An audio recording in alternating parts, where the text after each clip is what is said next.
આજે તો ખેરગામ પાર્ટી ગરબા રમવા ગયેલા મુકેશ પટેલ આવવાના એમ કને પણ ત્યાં જઈને ખબર પડી કે અમારી સાથે સ્કેમ થઈ ગયેલો છે। चलिए शुरू करते हैं।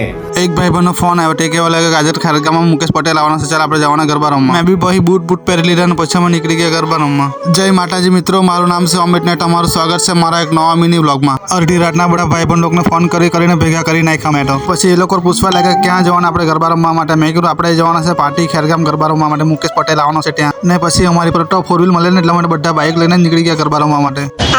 ફાઇનલી મિત્રો અમે આવી ગયા છે ગરબા રમવા માટે ને આવી ગયા ત્યારે સાહિરભાઈને તો સિંગ વાળો દેખાઈ ગયો, પછી સાહિરભાઈ તો સિંગ લેવા લાગી ગયા ત્યાં। સિંગ ખાઈને પછી આવી રહ્યા અમે મેદાનમાં ગરબા રમવા માટે। ગરબા રમવા આવીને જોયું તો અહીંયા કલાકાર તો કંઈ અલગ જ આવેલા દે। ભાઈબંધ લોકોને કીધું કે ભાઈ લોકો આજે તો આપણા હાથે સ્કેમ થઈ ગયો છે, આવવાનું દુકાન આવી કોણ ગયેલું આજે તો। પછી ભાઈબંધ લોકોને કીધું છોડ બધું જવા દે કે જે હોય તે આપણે તો નાચવા માટે આવ્યા, પછી નાચે ના જ જાય। પછી અમે બી ચાલુ કરી નાખ્યું નાચવાનું। કેટલાકમાં મારી નજર સ્ટેજ પર પડી ગઈ। સ્ટેજ પર આપણા મુકેશભાઈ આવી ગયેલા ફ્રી ડાન્સમાં નાચવા માટે। જેવું મુકેશ પટેલ એનું ઓરિજિનલ સોંગ મૂક્યું ભરવાડ, એટલા બધા લોકો આ ચૂસા કરીને લાગ્યા પછી નાચવા માટે। એટલાકમાં મારી નજર તો બાજુમાં પડી ગઈ, બાજુમાં આપણા સાહેબ બી ફોર્મમાં લાગેલા દેવું નાચવા માટે। એના સાથે સાથે મેં પણ નાચવાનું ચાલુ કરી દીધું પછી તો। ને પછાડી ફોન નહીં જોયો તો અમારા પછાડી તો લાગેલા KR બોયસ નાચવા માટે જોયો તો અમે નાચે એક નંબર નાચે આ લોકો તો।